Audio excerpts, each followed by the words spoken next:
10th class में जब मैंने पहली बियर पी थी अपनी।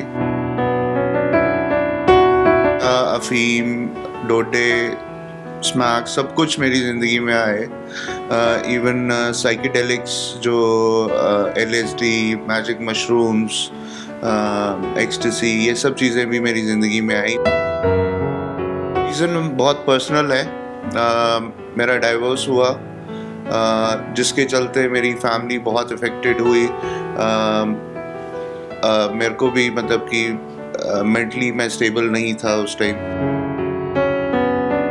देखिए, शुरुआत तो 500,000 से हुई थी, पर एक टाइम ऐसा आ गया था कि 4-5 हज़ार आराम से लग ही जाता था। ਇੱਕ ਦਿਨ ਦਾ 5000 हाँ जी, ਕੀ ਅਜਿਹੀਆਂ ਨਾੜੀਆਂ ਵੀ ਤੁਸੀਂ ਲੱਭ ਲੈਂਦੇ ਹੋ ਜਿੱਥੇ ਨਹੀਂ ਵੀ ਲਗਾਣਾ ਇੰਜੈਕਸ਼ਨ ਉੱਥੇ ਵੀ ਲਾ ਦਿੰਦੇ ਹੋ? बिल्कुल जी, बिल्कुल। कई लोग तो गर्दन पे भी लगाते थे, मेरे साथ ਪ੍ਰਾਈਵੇਟ ਪਾर्ट ਵਗੈਰਾ ਤੇ ਵੀ प्राइवेट पार्ट पे भी लगाते ਉਹ थे। ਆਖਰੀ ਸਟੇਜ वो आखिरी स्टेज है सर, ਉਸ ਤੋਂ ਬਾਅਦ ਤੇ ਬੰਦੇ ਦੀ ਮੌਤ ਹੀ ਹੈ। मौत ही है।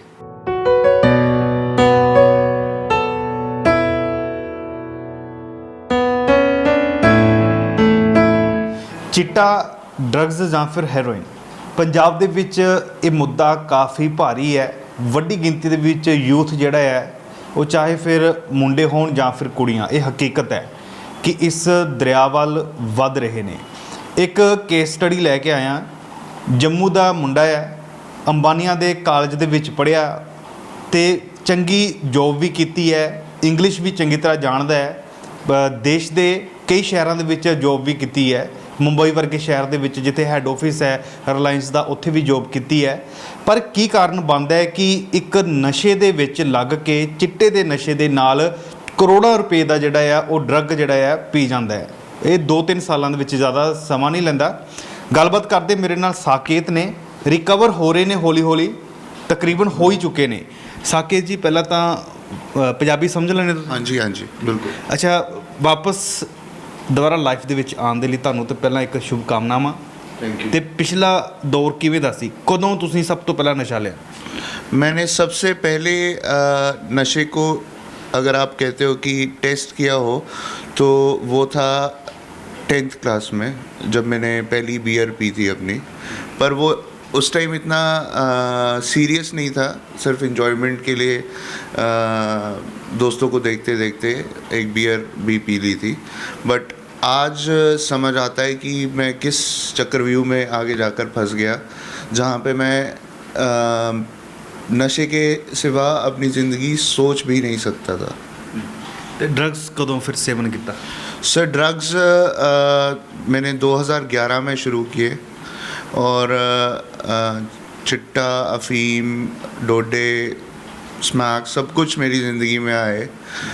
इवन साइकेडेलिक्स जो LSD, मैजिक मशरूम्स, एक्सटेसी, ये सब चीज़ें भी मेरी ज़िंदगी में आई। बट मैं सिर्फ एक खुशी ढूंढ रहा था कि मैं अपने आप को किसी तरीके से अपनी लाइफ में खुश रख सकूं। बट ऑन द कॉन्ट्ररी मैं बहुत नेगेटिव हो गया। जॉब्स छोड़ दी, अपना बहुत नुकसान किया। फैमिली फ्रंट पे भी मैंने अपने आप को बिल्कुल कट ऑफ कर लिया, लोगों से मिलना बंद कर दिया,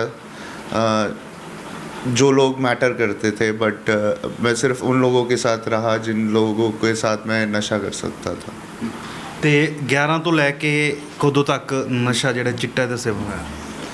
11 से लेकर 2019 तक मैंने कोई स्टॉप नहीं लगाया। 8 साल लगातार? 8 साल लगातार मैं लगा रहा।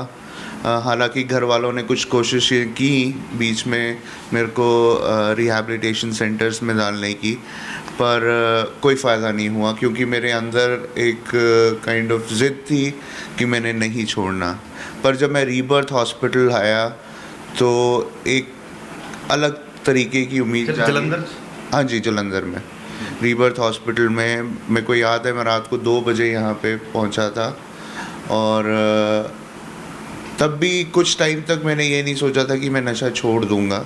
मेरे दिमाग में यही था कि हाँ, फिर से एक रिहैब आया हूँ और कुछ टाइम रहूँगा और चले जाऊँगा।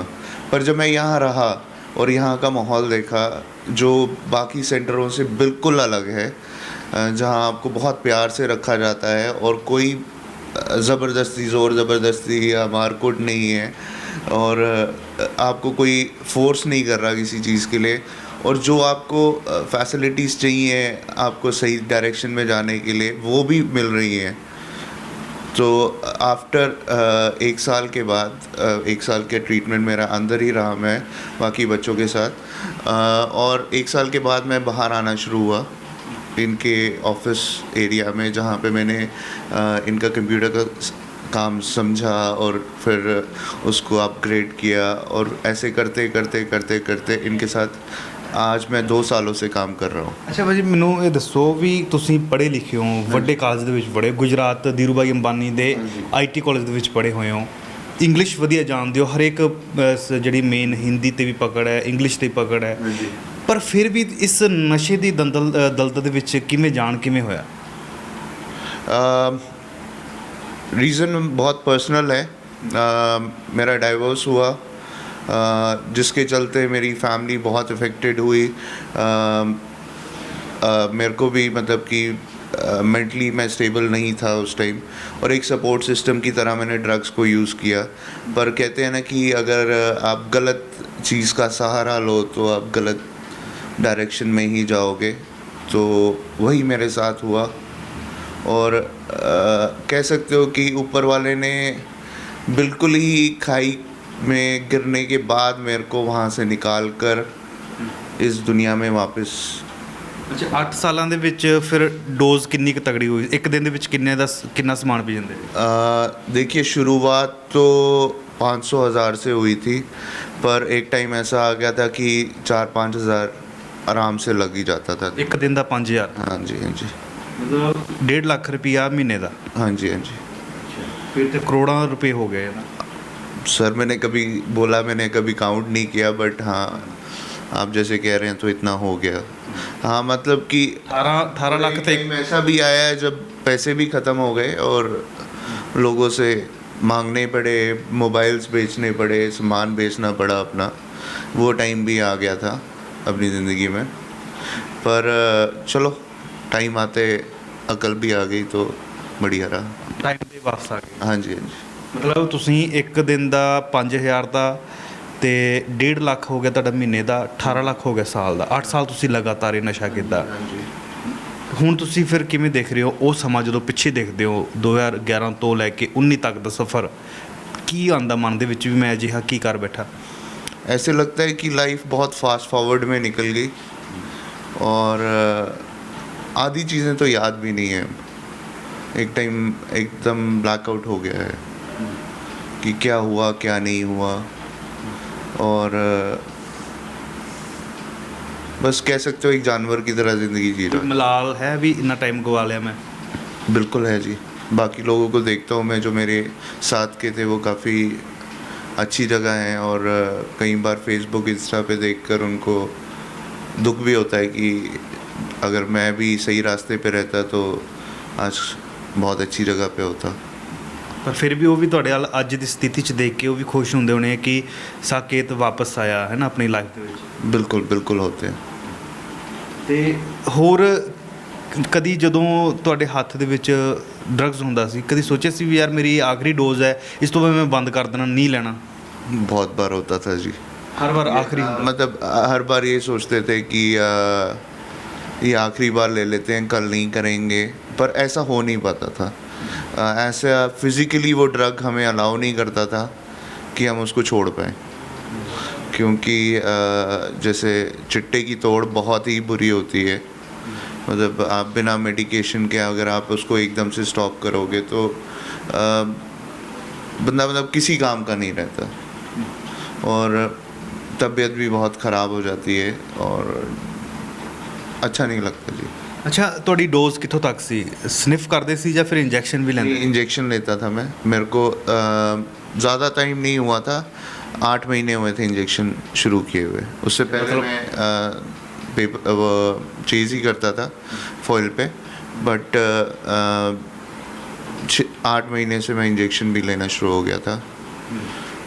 और ਟਾਈਮ ਤੇ ਜਿਹੜਾ ਆ ਤੁਸੀਂ ਆ ਗਏ ਹੈ ਨਾ ਇੰਜੈਕਸ਼ਨ, ਕਿਉਂਕਿ ਇੰਜੈਕਸ਼ਨ ਵਾਲੀ ਸਟੇਜ ਅਜਿਹੀ ਲਾਸਟ ਹੈ ਕਿ ਜਦੋਂ ਕਈ ਅਜਿਹੀਆਂ ਨਾੜੀਆਂ ਵੀ ਤੁਸੀਂ ਲੱਭ ਲੈਂਦੇ ਹੋ ਜਿੱਥੇ ਨਹੀਂ ਵੀ ਲਗਾਣਾ ਇੰਜੈਕਸ਼ਨ ਉੱਥੇ ਵੀ ਲਾ ਦਿੰਦੇ ਹੋ। बिल्कुल जी बिल्कुल।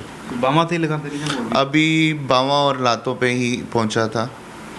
हाँ, मेरे साथ के लोग थे जो मेरे साथ लगा रहे थे और वो काफ़ी ऐसी जगहों पे पहुंच गए थे जहाँ से मतलब उनकी टांगें भी कट सकती थी और बाकी चीज़ें भी, पैरालिसिस में भी जा सकते थे वो। कई लोग तो गर्दन पे भी लगाते थे मेरे साथ, ਪ੍ਰਾਈਵੇਟ ਪਾਰਟ ਵਗੈਰਾ ਤੇ ਵੀ प्राइवेट पार्ट पे भी लगाते ਉਹ थे। ਆਖਰੀ ਸਟੇਜ ਹੈ ਨਾ, वो आखिरी स्टेज है सर, ਉਸ ਤੋਂ ਬਾਅਦ ਤੇ ਬੰਦੇ ਦੀ ਮੌਤ ਹੀ ਹੈ। मौत ही है। वो नसें ही नहीं मिलती हैं एक्चुअली।